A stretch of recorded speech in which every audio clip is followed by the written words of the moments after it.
بسم اللہ الرحمن الرحیم الحمد للہ رب العالمین الصلاۃ والسلام علی اشرف الانبیاء والمرسلین مولانا و مولائی الثقلین ابی القاسم محمد اللہم صل علی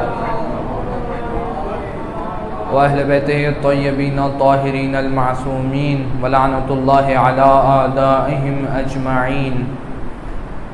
قال اللہ تعالی فی محکم کتابہ و متقن خطابہ بسم اللہ الرحمن الرحیم بقیۃ اللہ خیر لکم ان کنتم مؤمنین.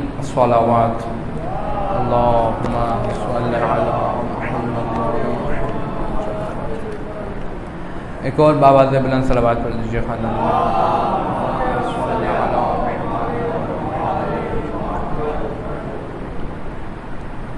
خداوند متعال آپ حضرات کی اس عظیم عبادت کو اپنی بارگاہ میں قبول فرمائیں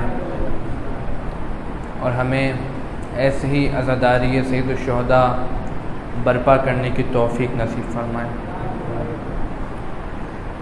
کل بات جہاں پہ چھوڑی تھی وہیں سے بات کا آغاز کرتا ہوں. میں مختصر سا خلاصہ آپ کی خدمت میں عرض کرتا ہوں کہ جو کل بیان ہوا. کہا گیا کہ خداوند متعال نے جتنے بھی انسانوں کو اس دنیا میں بھیجا ہے ان سب انسانوں کے لیے ایک اسوہ، ایک الگو اور ایک پیشوا مقرر فرمایا ہے، تاکہ اس پیشوا کو دیکھ کر، اس رہبر کی اطاعت کر کر ہم خداوند متعال تک پہنچ سکیں. اور کیونکہ انسان کے دنیا میں آنے کا مقصد ہی یہی ہے کہ وہ خدا کی معرفت حاصل کرے، تو خدا کی معرفت حاصل کرنے کا بہترین طریقہ یہ ہے کہ ہم ان کی معرفت حاصل کر لیں کہ جو خداوند متعال کے چنے ہوئے ہیں، خداوند متعال کے بھیجے ہوئے ہیں، جن کو خدا نے چنا ہے ہدایت بشر کے لیے. لیکن انہی لوگوں میں سے بہت سے لوگ ایسے ہیں کہ جنہوں نے وہ نعمت الہیہ کہ جو پیشوا کی صورت میں تھی، کہ جو ایک عظیم لیڈر کی صورت میں تھی، اس کو ناحق قتل کیا اور اس عظیم نعمت کی ناشکری کی.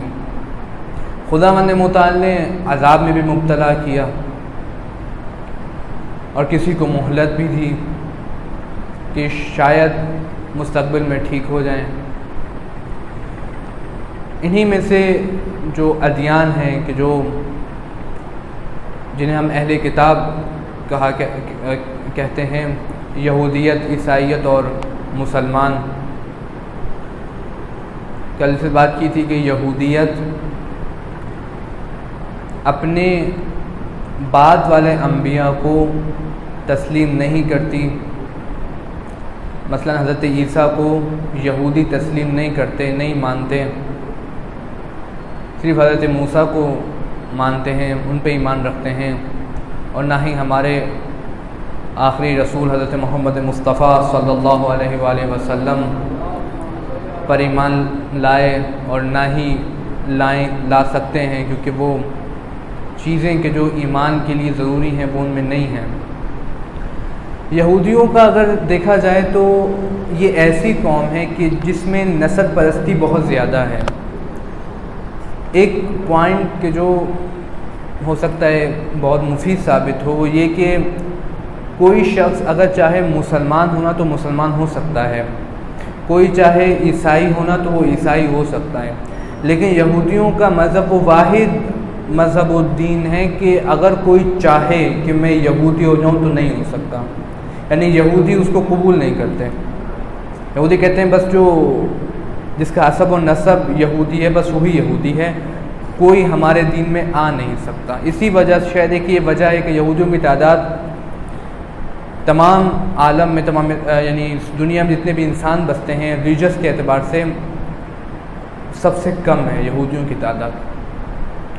پہلے نمبر پہ عیسائیوں کی تعداد ہے، پھر مسلمان ہیں، پھر آخر میں جا کے یہودی ہیں، تیسرے نمبر پہ آتے ہیں. تو یہ ایک مین وجہ ہے. لیکن افسوس کی بات یہ ہے کہ وہ جو سب سے کم تعداد والے ہیں آج دنیا پہ حکومت کر رہے ہیں.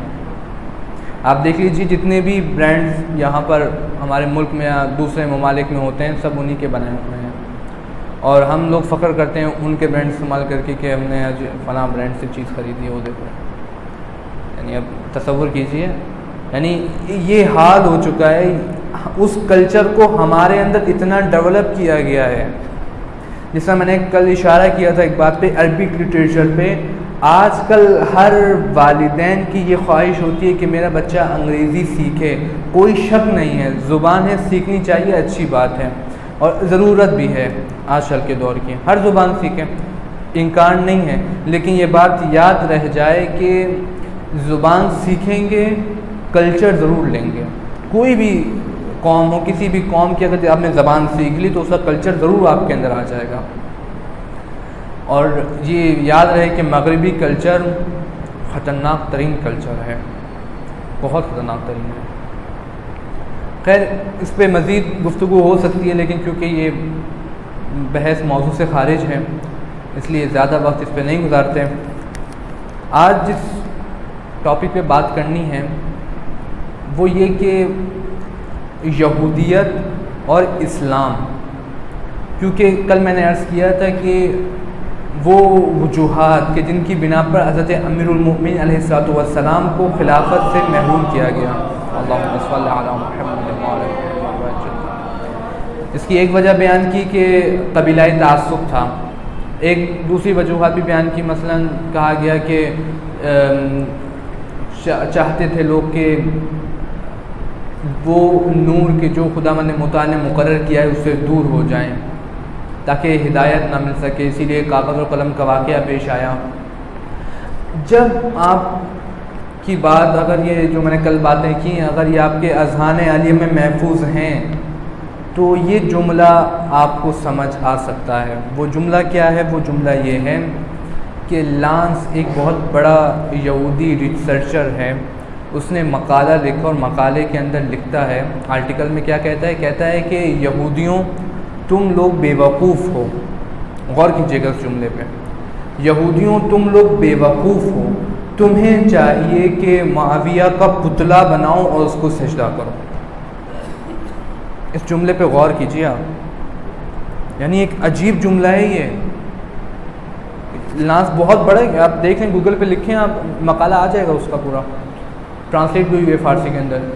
یہودیوں تم لوگ بے وقوف ہو، تمہیں چاہیے کہ معاویہ کا پتلا بناؤ اور اس کو سجدے کرو کہ جس شخص نے تمہیں آج یہاں تک پہنچا دیا. جیسے کل میں نے اس کی طرف اشارہ کیا تھا کہ جو ہمارے تینوں خلفاء مسلمانوں کے اندر ہیں، حدیثوں سے لوگوں کو دور کیا گیا،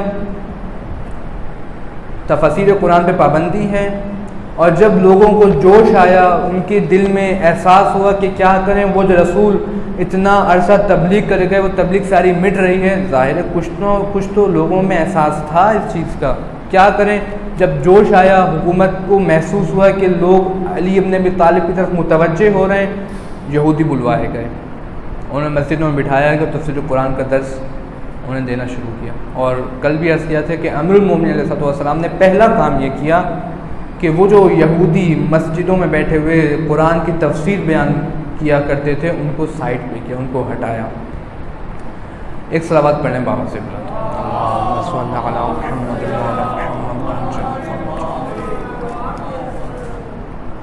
خوب. یہودیت نے جب یہ دیکھا کہ عیسائیت تقریباً انحراف کا شکار ہو گئی، اب کیونکہ وہ محمد مصطفیٰ صلی اللہ علیہ وآلہ وسلم، اللہم صل علی محمد وعلی محمد، کہ جو یہودی امید لگائے بیٹھے تھے کہ یہ ہمارے لیے آئیں گے اور ہمیں اس دور میں نجات دلائیں گے اور ہمارا ساتھ دیں گے، یہ ان کی امیدوں کے برخلاف کام کیا حضرت رسول نے. علی جیسے بہادر اشخاص تھے رسول کے پاس، جنگ خیبر ہوئی، دیکھ لیجئے یہودیوں کے خلاف ہوئی، بہت سی اور بھی جنگیں ہوئیں یہودیوں کے خلاف ہوئی۔ آج کا دور کیا دور ہے اس کی طرف میں تھوڑا اشارہ کرنا چاہتا ہوں۔ آپ دیکھ رہے ہیں کہ داعش عراق کے اندر بہت نقصان پہنچا رہی ہے، خصوصاً تشیع کو۔ کیا نعرہ ہے؟ لا الہ الا اللہ محمد الرسول اللہ، یہ نعرہ ہے۔ گلے کاٹ کے اور پھر یہ نعرہ کہنا اور اس طرح کی کلمات ادا کرنا گلے کاٹ کے۔ یہ بات یاد رہ جائے، کلیئر کر دوں کہ مسلمانوں کے اندر، مسلمانوں کے نہیں صرف شیعوں کے اندر، مسلمانوں کے اندر یہ بات واضح ہے کہ سر کو تن سے جدا کرنا یہ جائز نہیں ہے مسلمانوں کے اندر۔ اس نقطے پہ غور فرمائیے گا، مسلمانوں کے اندر سر کو تن سے جدا کر دینا یہ جائز نہیں ہے، یعنی آپ نے پورا سر کسی کا تن سے جدا کر دیا، یہ جائز نہیں ہے۔ اسی وجہ سے مثلا بہت سے جو جنگیں ہوتی ہیں اسلام میں، جو جنگیں ہوئیں رسول کے دور میں اور رسول کے بعد جو جنگیں ہوئیں حضرت امیر المومنین نے ان کی طرف سے، یعنی جو حق کے طرفدار تھے ان کی طرف سے باطل کے طرفداروں کے سر تن سے جدا نہیں کیے جاتے تھے۔ اور یہ معرکہ کربلا ایک بہت بڑی اس میں ایک راز چھپا ہے کہ سر تن سے جدا کیوں کیے گئے۔ اس کی جو ایک وجہ ہے وہ یہ کہ دیکھیں رسول اللہ صلی اللہ علیہ وآلہ وسلم نے ایک صلوات پڑھیں، اللہم صلی علی محمد وعلی محمد۔ یہودیوں کو جب یہ رسول مدینے میں آئے تو یہودیوں کے بہت سے قلعے تھے مدینے کے اندر۔ رسول نے کہا کہ مسلمانوں کی تعداد زیادہ ہو گئی اور ہم اس میں حکومت کر رہے ہیں مدینے پہ، تمہارے پاس کچھ یعنی اختیارات ہیں، ان میں سے کچھ ایک تم مجھے بتا دو اور اس پر عمل ہوگا۔ یعنی کچھ آپشنس دیے رسول نے اور پھر ان سے کہا کسی ایک پر عمل کر لو۔ کیا ایک آپشن ان میں سے یہ تھا کہ ہم اپنی زندگی گزاریں گے لیکن خبردار تم نے حملہ نہیں کرنا ہم پہ، تم یہودی ہو حملہ نہیں کرنا، لیکن اس کی خلاف ورزی ہوئی، یہ آپشن تھا۔ رسول نے یہاں پر پوچھا کہ اگر تم نے حملہ کیا، انہوں نے اسی کو اختیار کیا تھا کہ ہم بھی امن سے رہیں گے آپ بھی امن سے رہیے لیکن ہم حملہ نہیں کریں گے آپ پہ، تو رسول نے ان سے پوچھا کہ اگر تم لوگوں نے حملہ کیا، یہودیوں سے پوچھا اگر تم نے حملہ کیا تو کیا کرو گے؟ جواب ملتا ہے یا رسول اللہ آپ ہمیں وہی سزا دیجئے گا کہ جو ہمارے دین میں ہے وعدہ خلافی کرنے کی۔ رسول نے ان سے پوچھا کہ اچھا بتاؤ تمہارے دین میں وعدہ خلافی کرنے کی کیا سزا ہے؟ انہوں نے کہا ہمارے دین میں یہ سزا ہے کہ ہم جو ہمارے ساتھ پیمان باندھنے کے بعد اس کی خلاف ورزی کرتا ہے ہم اس کا سر تن سے جدا کر دیتے ہیں۔ یہ پوائنٹ دیکھیں آپ ذرا، ہم اس کا سر تن سے جدا کر دیتے ہیں۔ آج کے دور دیکھیے داعش کیا کر رہی ہے، مسلمانوں کو میں بات کروں، یہودیت اور مسلمانوں کی بات کروں، لا الہ الا اللہ کہہ کر گلے کاٹ رہی ہے، سر تن سے جدا۔ کیا دکھانا چاہ رہے ہیں، باور کیا کروانا چاہ رہے ہیں پوری دنیا کے اندر؟ یہ مسلمان ہیں کہ جو سر کاٹ رہے ہیں۔ کیوں؟ وجہ یہ ہے کہ اگر لوگوں کو یہ پتہ چل جائے کہ اصل تو یہ یہودی ہیں، غور کیجیے گا، اصل تو یہ یہودی ہیں، تو وہ جو بہت سی امید لگا کے بیٹھے ہیں یہودی آج کے، وہ کبھی بھی اپنے مقصد تک کامیاب ہو نہیں سکتے، کیونکہ وہ یہ چاہیں گے کہ یہودی تو ایک امن کا جو ہے وہ مذہب ہو اور یہودی دین کا مذہب ہے، اس لیے کہ جو اسلام حقیقی معنی میں دین کا مذہب ہے، دین کی اور امن کی ترویج کرتا ہے، یہ اس کو نقصان پہنچانے کے لیے اس طرح کے کام کر رہے ہیں۔ داعش بنائیں، القاعدہ بنائیں، بہت سی اور بھی جماعتیں بنائیں، کیوں؟ تاکہ اسلام کو نقصان پہنچے۔ لیکن وہ اسلام کے جس کی بنیاد میں حسین جیسے امام کا خون شامل ہو، کبھی بھی نہیں اپنی جگہ سے ہل سکتا۔ ایک صلوات پڑھنے بابا سے۔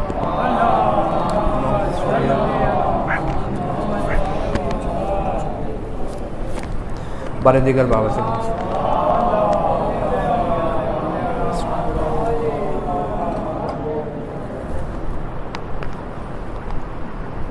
یہ مسائل ہیں عزیزان گرامی کہ جن کی وجہ سے آج دنیا یہ دیکھ رہی ہے کہ نہیں اسلام کے قریب نہ جانا۔ اچھا آپ اس پہ غور کیجئے کہ مسلمانوں کے اندر بھی جب ہم بات کرتے ہیں کسی ایسے فرقے کی کہ جو حقیقی معنی میں اپنے وجود کے ساتھ ڈٹا ہوا ہے، اب اس کی بنیادیں مضبوط ہیں، تو وہ ایک ہی فرقہ نظر آتا ہے، وہ ہے تشیع۔ اور سب کا اتفاقی، اور اکثر اہل سنت بھی یہی کہتے ہیں کہ بھائی جو دین، جو وضو، جو نماز کا طریقہ رسول کے دور میں تھا، وہی یہ تشیع کے اندر موجود ہے۔ علماء فرماتے ہیں، آپ کے سامنے باتیں ساری، لہذا اس دین کو کسی طرح خراب کیا جائے۔ تو یہاں پر جو ان کا پروپیگنڈا تھا یہودیوں کا، جب دیکھا کہ ایران کے اندر اسلامی انقلاب آیا ہے، ایران میں اسلامی انقلاب کے بعد انہوں نے بہت سارے کچھ ایسے ریسرچر کو بھیجا تحقیق کرنے کے لیے کہ دیکھو کیا وجہ ہے کہ یہ دین اسلام کا یہ جو ایک گروہ ہے تشیع، یہ اتنی تیزی سے ترویج کر رہا ہے، کیا وجہ ہے۔ نتیجہ جب ان کی ریسرچ کا نکلا تو دو مین وجوہات تھیں ان کی۔ کیا؟ ایک وجہ علی ابن ابی طالب کی ولایت، ایک یہ وجہ تھی۔ دوسری ان کی مرجعیت۔ انہوں نے جب یہ بتایا کہ ہماری ریسرچ کا نتیجہ یہ نکلا ہے کہ یہ دو چیزیں ہیں کہ جو ان تشیع کو بچائے ہوئے ہیں، وہ کیا کا ایک علی ابن ابی طالب کی ولایت، اور دوسرا ان کی جو مجتہد اور یہ مرجعیت کا نظام ہے وہ بچایا ہوا ہے۔ انہوں نے یہ سازش کی کہ شیعوں کو توڑنے کے لیے انہی دو پوائنٹس پہ تشیع کو لڑوا دو، اور آج آپ دیکھ لیجئے کیا ہو رہا ہے۔ منابر سے ہی علی کا نام لے کر آپس میں جھگڑے ہو رہے ہیں۔ یہ میں کیوں بتا رہا ہوں؟ اس لیے بتا رہا ہوں کہ دیکھیں یہ جو دور ہے بہت سوچ سمجھ کے چلنا پڑے گا۔ یہ کوئی مسلمان آپس میں نہیں لڑ رہے، نہیں شیعہ سنی کی جنگ ہے ہی نہیں، یہ تو وہ جو مسلمان ہی نہیں ہیں وہ ہمارے اندر تشیع کے اندر جو ہے فسادات پیدا کر رہے ہیں۔ جب انہوں نے ریسرچ کی کہ مرجعیت کے نام پہ لڑوا دو، پہلے آپ دیکھ لیں کیا نظام مرجعیت ہے ہمارا، جو ڈٹا ہوا ہے ایک جگہ پر، نام اسی مرجعیت کے نام پہ، اسی ولایت علی کے نام پہ، اسی عنوان سے ان کو لڑوا دو۔ یہ وہ چالاکی ہے کہ جو یہودی ہر دور سے کرتے آ رہے ہیں، ہر دور سے۔ یہ داعش کی بات ہوئی کہ اسلام میں جتنے بھی خرافات، جتنے بھی انحرافات آئے، یہ سب اسی یہودی پروپیگنڈے کی وجہ سے آئے، اور عیسائیت کو بھی اسی نے خراب کیا۔ یہ دین کیا چاہتا ہے؟ اس دین کی اگر بات کریں، یعنی دین یہودیت، یہود کیا چاہتے ہیں؟ یہودی یہ چاہتے ہیں کہ پوری دنیا پہ ہماری حکومت ہو، پوری دنیا پہ۔ دا گریٹر اسرائیل جو آپ نے سن رکھا ہے، منصوبے کا ایک کڑی ہے کہ چاہتے ہیں کہ پوری دنیا پہ ہماری حکومت ہو۔ فلسطین کے اندر جو انہوں نے بیت المقدس قائم کیا، وہ ہمارا بیت المقدس جو ہے ان کی چاہتے ہیں کہ حکومت قائم ہو جائے۔ مین وجہ یہی ہے اس کی، کیونکہ فلسطین یہ کہتے ہیں کہ ہمارے انبیاء کی سرزمین ہے اور یہ پاک سرزمین ہے، اور اس کے اندر ہماری بہت سی چیزیں چھپی ہوئی ہیں زمین کے اندر، لہذا یہ زمین ہماری ہے۔ اور چونکہ یہودی ہیں تو مسلمانوں کا جو ہے وہ ساتھ رہنے نہیں دیتے ہیں۔ یہاں سے یہ بات واضح ہوگی کہ کیوں ایران جو ہے وہ فلسطین کا ساتھ دے رہا ہے۔ پچھلے دفعہ کیونکہ جب پچھلے کچھ مہینوں پہلے بھی یہ اس طرح کے واقعات ہوئے تھے فلسطین کے اندر، یہ بات، حالانکہ فلسطین کے اندر میں آپ حضرات کو بتاؤں کہ وہ مسلمان نہیں ہیں کہ جو حقیقی طور پہ مسلمان ہوں، بلکہ وہ کون سے مسلمان ہیں؟ عزیزان گرامی، وہ مسلمان ہیں کہ اگر ان کے مکتب کو آپ دیکھیں تو حضرت امیر المومنین علیہ السلام پہ سب و شتم کرنا ان کے لیے کوئی مشکل کام نہیں ہے، یعنی وہ امیر المومنین کو لعن طعن کرتے ہیں۔ اس طرح کے لوگ ہیں، اس طرح کے مسلمان ہیں فلسطین کے اندر جو مسلمان آباد ہیں۔ آپ دیکھ لیجئے، ریسرچ کر لیجئے اس بات پہ، کیوں ایران ساتھ دے رہے ہیں؟ یہودیوں کا مقابل کر رہے ہیں۔ اور آج کے دور میں آپ اس نقطے بھی توجہ فرمائیے کہ آج کے دور میں اگر دیکھا جائے تو صرف دو قوتیں اور طاقتیں ہیں، صرف دو، اور یہ بھی کہہ سکتا ہوں کہ صرف دو دین ہیں، صرف دو دین۔ کون کون سے؟ ایک یہودی کے جو صہیونزم ہیں، ایک وہ، اور دوسرا تشیع، شیعہ، بس یہ دو۔ سنی نہیں، عیسائی نہیں، زرتشت نہیں، کوئی مذہب نہیں ہے، کوئی دین نہیں ہے، صرف یہودی اور شیعہ، بس یہ آپس میں ان کا بہت بڑا جھگڑا ہے، ٹاکرا ہے۔ اس کو سمجھنا چاہیے. ایک حسینی جوان کے لیے بہت ضروری ہے اس کو سمجھنا. کاش ہمارے بات جوانوں کی سمجھ میں آئے یا بزرگان انشاءاللہ اس کو جوانوں تک پہنچائیں. ایک صلوات پڑھیں بابا سے.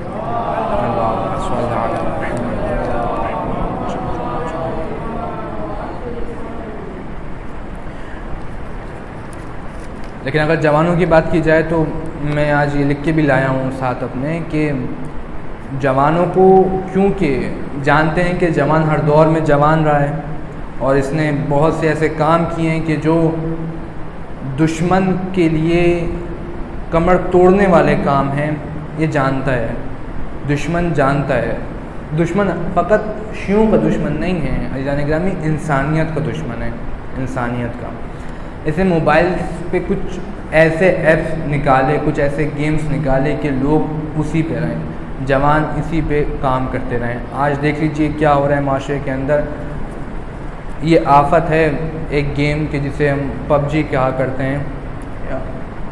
بہت بڑی سازش ہے یہودیوں کی، بہت بڑی سازش، بہت بڑی سازش. کہ اس کا اثر کیا ہو رہا ہے آپ کی ریئل لائف کے اندر، وہ یہ کہ ایک آدمی آرام سے کسی کو مار رہا ہے، کوئی پتہ ہی نہیں چل رہا کہ بھئی فلاں نوجوان ایک بندے کو مار دیا، اتنے آرام سے مار دیا. سر پیچھے پوری پلاننگ ہے. انسانیت کے دشمن ہے، انسانیت کے. لہٰذا یہ بہت سوچ سمجھ کے یہ سوشل میڈیا، چاہیں تو اس سے آپ اتنا کام کر سکتے ہیں میں اور آپ کہ دشمن کی آنکھ میں کانٹا لگے، اتنا بڑا کام، اور چاہیں تو کچھ بھی نہیں کر سکتے. یعنی ایک ایسی چیز آپ کو دے دی گئی ہے اور ذمہ داری اب ہماری ہے کہ ہم اس سے کتنے استفادہ کرتے ہیں. بچوں کے جو کارٹونس ہیں، ضرور بات کروں گا اس نقطے پہ، کیونکہ میری خود کی جو ظاہر ہے ایک فیلڈ ہے جو میں پڑھ رہا ہوں حکم المقدس کے اندر، وہ یہی ہے کہ تعلیم و تربیت در اسلام. تعلیم و تربیت، خصوصاً بچوں کی جو تربیت ہے اس میں جو ہمیں بتائی جاتی ہیں باتیں ان کو، اور اگر میں نہ پہنچاؤں تو یہ ایک زیادتی والی بات ہوگی.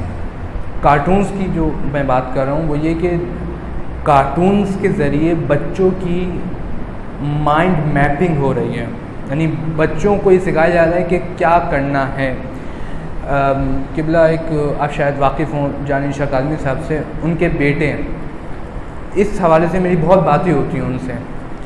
وہ ایک دن فرما رہے تھے کہ میں ایک جگہ مجلس پڑھنے گیا، تو آسٹریلیا کی بات ہے، ایک جگہ مجلس پڑھنے گیا تو اس بیٹے نے کہا مولانا صاحب سے، ان کے بیٹے سے، جانی شاہ کاظمی صاحب کے بیٹے سے کہا کہ لیٹس کل ڈیڈ، یعنی آؤ باپ کو مارتے ہیں، چلو باپ کو مارتے ہیں، باپ کو قتل کرتے ہیں، لیٹس کل ڈیڈ. انہوں نے سنا کہ عجیب جملہ بول رہے، کیا وجہ ہے؟ تو جب تحقیق کی تو سامنے بات آئی کہ وہ جو کارٹونز دیکھتا ہے یہ اس کا نتیجہ ہے.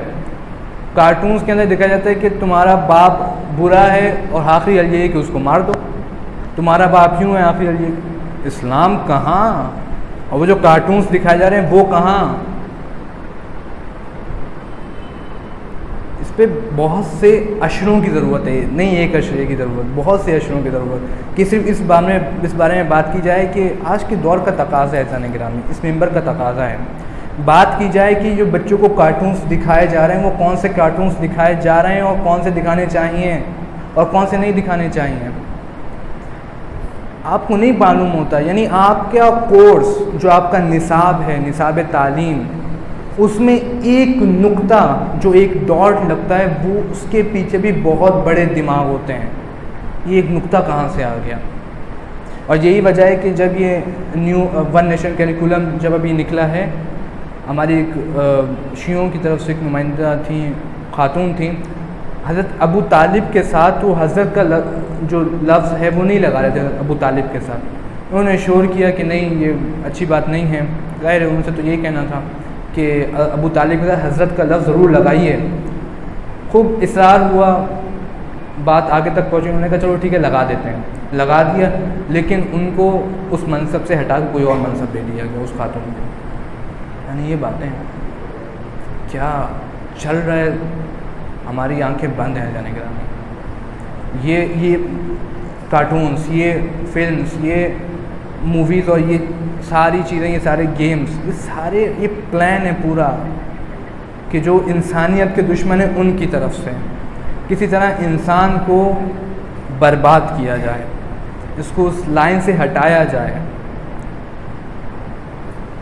اور آپ کو یہ معلوم ہونا چاہیے کہ جو اینیمیشن ہوتا ہے، جسے ہم 3D اینیمیشن جو آج کل آ گیا ہے، 4D بھی آنے لگ گیا ہے، اینیمیشنس یہ انسان کے دماغ پہ بہت اثر انداز ہوتا ہے، بہت اثر انداز ہوتا ہے۔ یعنی آپ جب بچوں کو کارٹونز دکھاتے ہیں تو وہ کارٹونز جو ہیں وہ بچے کی جو سائیکی ہوتی ہے اس پہ بہت اثر انداز ہوتے ہیں۔ ایک ایک ان کی حرکت وہ بچہ اپنے اندر اڈاپٹ کر رہا ہوتا ہے، بھلے وہ آپ کو نظر آئے یا نہ نظر آئے، وہ اڈاپٹ کر رہا ہے اپنے اندر، کیونکہ بنائے اس طرح جاتے ہیں تاکہ وہ اڈاپٹ کریں۔ ان چیزوں کو دکھایا جاتا ہے کہ جو ہمارے اسلام کے خلاف ہیں، جو انسانیت کے خلاف ہیں، تو ظاہر ہے وہ بچہ جب وہ کارٹون دیکھتا ہے اس کا جو اثر معاشرے کے اندر ہوتا ہے وہ آپ کے سامنے ڈھکا چھپا نہیں ہے۔ لہٰذا اس سے بچنے کی بہت ضرورت ہے۔ جوانوں کو، آج کے جوانوں کو میں نصیحت کر رہا ہوں، میں خود بھی ایک ظاہر جوان ہوں، میں اکثر جب میرے سامنے بیٹھتے ہیں اچھے نوجوان ہیں، جوان ہیں، بات یہی ہوتی ہے کہ زمانہ شناس بنیے اور اس پورے گیم کو سمجھیے کہ کیا ہو رہا ہے، یہود کیا کر رہے ہیں ہمارے ساتھ، ہمیں معلوم ہی نہیں ہے۔ موضوع سے بات ہٹ نہ جائے کہیں، میں دوبارہ موضوع کی طرف آتا ہوں۔ یہ بات بہت امپورٹنٹ تھی، اس لیے میں نے آپ کے سامنے بیان کی۔ اور یہ جو ہم نے یہ دیکھا کہ جتنے بھی یہ کارٹونز، یہ فلمز، ان کا اثر ہوتا ہے معاشرے کے اندر، تو آپ دیکھ لیجئے کہ بہت سے اسلامی ممالک نے بھی اپنے کارٹونز بنائے، لہذا اچھی بات ہے۔ ان کارٹونز کو دکھانے سے بہتر ہے کہ وہ جو اسلام نے سکھائی ہے چیزیں ان کی طرف ہم آئیں، ان کی طرف ان بچوں کو لے کے آئیں۔ اب ایک حجاب کا مسئلہ دیکھ لیجئے، آج کل جو آزادی کے نعرے لگ رہے ہیں اور بہت ہنگامہ مچا ہوا ہے اس کے اوپر، یہ کیا ہے؟ بنیاد اسی سے ہوتی ہے۔ آج جب کارٹونز میں چھوٹی سی بچی کو بے حجاب دکھا رہے، اس کا بہت بڑا اثر پڑتا ہے، بہت بڑا اثر۔ اور آپ اس کے مقابلے میں دیکھیں اسلامی کارٹونز جو ایران میں بنتے ہیں، اور بہت سے ایسے ممالک ہیں جہاں پہ اسلامی کارٹونز بنتے ہیں، میں دیکھیں گے کہ بچیوں کو بھی اسکارف کی ترغیب دی جاتی ہے۔ اسی طرح پردہ کریں، اس پردے سے دشمن بہت تنگ ہے۔ یہ بات بہت ضروری ہے، یعنی ہر ایک چیز، ایک ایک جز کارٹون کا، ایک ایک جز گیم کا انسان کی شخصیت پر، انسان کی پرسنالٹی پہ بہت امپیکٹ کرتا ہے۔ ایک صلوات پڑھیں باہر سے۔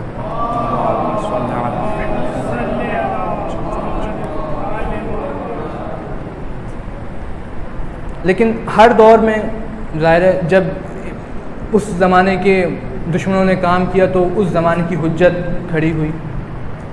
اگر آج کے دور میں دشمن کام کر رہا ہے تو ظاہر ہے آج کا زمانہ بھی حجت خدا کے بغیر نہیں ہے، حجت خدا سے خالی نہیں ہے۔ اور اگر حجت خدا غیبت کے اندر ہیں تو ان کے نائب کہ جو مراجع الزام ہیں وہ موجود ہیں، اپنی کوششیں کر رہے ہیں اور کرنی بھی چاہیے، اور خدا ان کو انشاءاللہ لمبی زندگیاں عطا فرمائے، ان کا سایہ ہمارے سروں پہ قائم و دائم فرمائے۔ لیکن امام غائب ہیں، اور یہ ایک عجیب بات ہے کہ رسول ایک مرتبہ اپنے اصحاب کے ساتھ بیٹھے ہوئے تھے تو صدا دی، اصحاب سے کہا این اخوانی، میرے بھائی کہاں ہیں، میرے بھائی ہیں وہ کہاں ہیں؟ اصحاب نے کہا یا رسول اللہ ہم آپ کے بھائی ہیں۔ رسول نے کہا نہیں، تم میرے اصحاب ہو، میرے بھائی نہیں ہو۔ میرے بھائی کون ہیں؟ فرمایا میرے بھائی وہ ہیں کہ جو آخری زمانے کے مسلمان ہوں گے اور اپنی حجت خدا سے اس طرح مستفید نہیں ہو رہے ہوں گے جس طرح تم آج مجھ سے ہو رہے ہو۔ آخری زمانہ، رسول اس زمانے سے ہم لوگوں کی طرف دیکھا کرتے تھے کہ اس زمانے سے کہ وہ میرے بھائی ہیں، ہمیں کہا، مجھے اور آپ کو اپنا بھائی کہہ رہے ہیں، وہ میرے بھائی ہیں تو جو اس نور سے مستفید نہیں ہوئیں گے ڈائریکٹلی۔ اور یہ آفت ہے ہم پہ، نہیں ہو پا رہا ہے۔ لیکن خداوند متعال نے انسانیت کو، ایک انسان کو نہیں، پوری انسانیت کو اس طرح کا بنایا ہے کہ یہ انسان جب ایک چیز کی عادت کر لیتا ہے تو اپنی نسلوں کے اندر بھی اس کا بیج بوتا جاتا ہے. یعنی اس طرح کی اس کی نیچر ہے, اس طرح کی ہے. کیا مطلب یہ کہ جب میں نے کل بھی اشارہ کیا تھا اس بات پہ کہ جو انبیاء علیہم الصلوۃ والسلام انسانوں کے درمیان سے غائب ہوئے ہیں, یعنی ان کی نظروں سے انہوں نے پردہ فرمایا ہے. مثلا حضرت موسیٰ کا کوہ طور پہ چلا جانا اور اپنی امت سے دور ہو جانا, یہ, اور حضرت عیسیٰ اور حضرت رسول الخدا کا جو اتنا گیپ ہے بیچ میں, یہ, یا جو انبیاء کا گیپ ہوتا ہے بیچ میں, جو رسولوں کا گیپ بیچ میں آتا ہے, وہ کیوں آتا ہے؟ اسی لیے آتا ہے. اس کی مین وجہ یہ ہے کہ تاکہ انسانیت, پوری انسانیت, وہ جو آخری نمائندہ خدا ہے اس کی غیبت کی طرف متوجہ ہوں. کیونکہ آخر میں حضرت صاحب الزمان کے ساتھ جو غیبت ہے اس کے ساتھ وہ متصل ہو سکیں, ان کے ذہن شعوری اور لاشعوری کے اندر یہ پیغام جا سکے کہ حجت خدا کی غیبت, اس کا یہ مطلب نہیں ہے کہ تم لوگ گمراہ ہو جاؤ, بلکہ یہ غیبت تو اس لیے ہوتی ہے تاکہ تم اپنے ایمان میں اضافے کا باعث بن سکو. یہ غیبت تو اس لیے ہوتی ہے. موسیٰ جب کوہ طور پہ گئے تھے اپنا وسیع چھوڑ کے گئے, نائب چھوڑ کے گئے. یہاں پر ایک بہت بڑا اشکال ہے اہل سنت کی طرف جو ہم کرتے ہیں. یہ کیا وجہ ہے؟ رسول اتنی بڑی شخصیت جو اس دنیا سے جا رہی ہے تو پیچھے کوئی وسیع چھوڑ کے جائے گی یا نہیں؟ علی ابن ابی طالب کو چھوڑ کے جائے گا نا رسول خدا صلی اللہ علیہ وسلم یا نہیں؟ کہتے ہیں نہیں, ضروری نہیں ہے کہ رسول خلیفہ بنا کے جائے. کیسے ممکن ہے؟ اچھا ٹھیک ہے, ضروری نہیں ہے رسول خلیفہ بنا کے جائے, تو حضرت ابو بکر نے عمر کو کیوں خلیفہ بنایا؟ سوال یہاں پر ہے, اشکال یہاں پر ہے کہ بھئی وہ بنا رہے ہیں اور رسول کے جو سب سے زیادہ عالم اور افضل ہے انہوں نے بنایا نہیں, اور ضرورت نہیں تھی ان کو بنانے کی. عجیب بات ہے یہ کل کی میں مجلس سے بیان کر چکا, ظاہر ہے اس کو آگے نہیں لے کے جاؤں گا. پورا پلان تھا یہ, ان کا پورا پلان تھا کہ کسی طرح علی ابن ابی طالب کو خلافت سے محروم کیا جائے. لیکن کیا ہوگا آخر میں؟ غیبت ہے امام زمان علیہ السلام کے ساتھ, اور یہ غیبت اس لیے نہیں ہے کہ ہم لوگ ڈھیلے پڑ جائیں, بلکہ اس لیے ہے کہ ہم لوگ اور پختہ ہوں, ہمارا ایمان زیادہ سے زیادہ ہو. اور یہ بات یاد رہے کہ ایک روایت ہے, میں نے کیونکہ پڑھی نہیں ہے, ایک ریفرنس میں دے رہا ہوں کیونکہ میں نے سنی ہے. بہت بڑی شخصیت ہے ایران کی, استاد دکتر رفیعی, ایک بہت بڑی شخصیت ہے.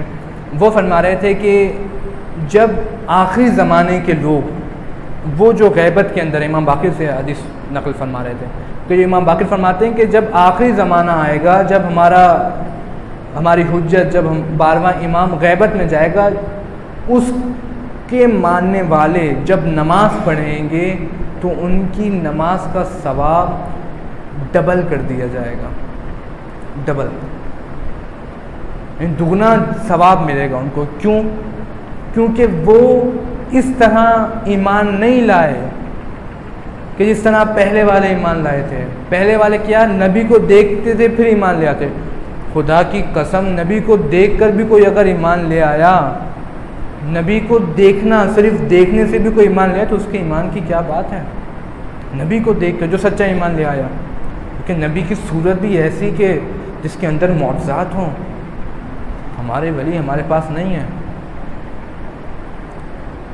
روزانہ اسی لیے فرمایا معصومین نے کہ روزانہ دعا کیا کرو, روزانہ دعا کیا کرو, کہ کسی طرح ظہور ہو.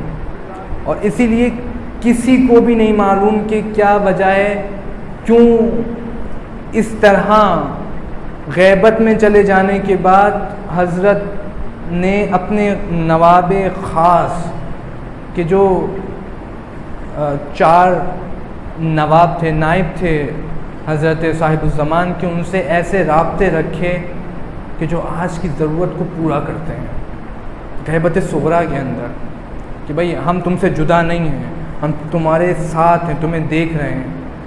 اور یہ غیبت کبریٰ. نگرانی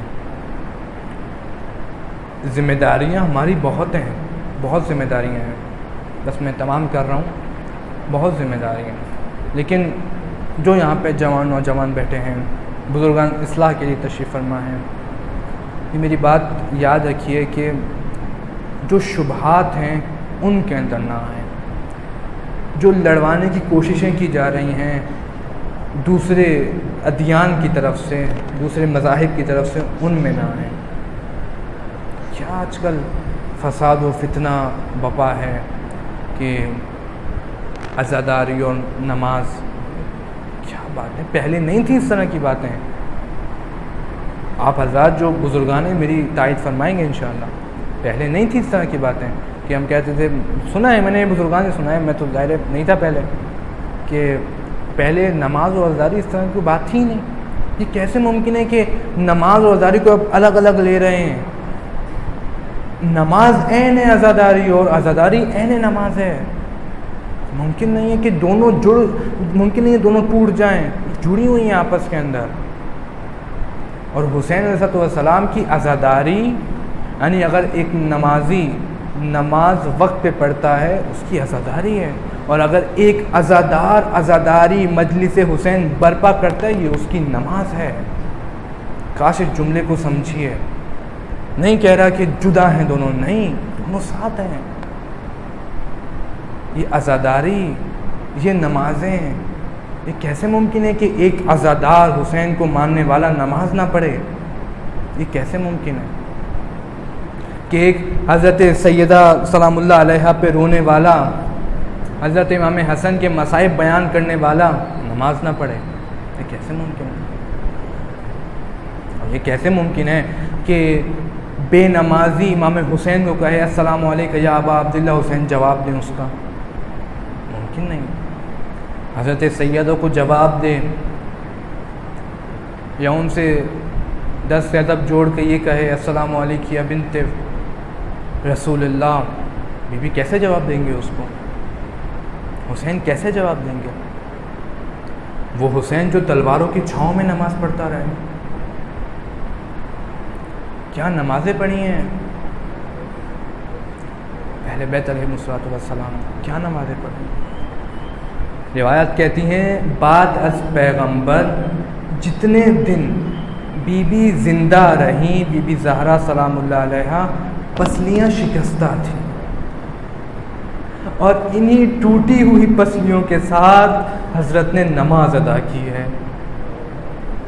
یہ کیسے ممکن ہے کہ آج کا عزادار وہ بے نمازی اپنے آپ کو سمجھے؟ حسین نے کن حالات میں نماز ادا کی ہے. روایت کہتی ہیں کہ جب حسین علیہ السلام گھوڑے پر سوار ہو کر میدان کربلا میں، میدان جنگ میں آئے ہیں، مخالفت میں فوج اشقیاء ہیں. ظالم کہتا ہے کہ میں دیکھ رہا تھا کہ کوئی ایسی جگہ مل جائے کہ جہاں پر میں تیر چلا سکوں. اللہ اکبر. کیوں؟ کیونکہ ایک تیر چلانے کی قیمت تھی عزاداروں، ایک تیر چلانے کی، ایک پتھر پھینکنے کی بھی قیمت تھی. جس نے ایک پتھر پھینکا ہوگا حکومت اس کو اتنے درہم و دینار دے گی. یہ حسین کی غریب ہے، حسین کی غربت ہے. دیکھتا ہے کہ ایک جگہ باقی ہے اور وہ آپ کا سینہ مبارک ہے. اللہ اکبر. ظالم کہتا ہے کہ میں نے تیر چلایا، ہزاروں وہ تیرے سے شعبہ تھا کہ جو آپ حضرت کے سینے میں پیوست ہوا. اگر حضرت اس کو سامنے سے نکالتے تو سینہ پارا پارا ہو جاتا. آپ نے زین پہ زور دے کر اس تیر کو پشت کی طرف سے نکالا، خون کا فوارہ جاری ہوا، لیکن اس حال میں بھی آپ نے سجدہ کیا.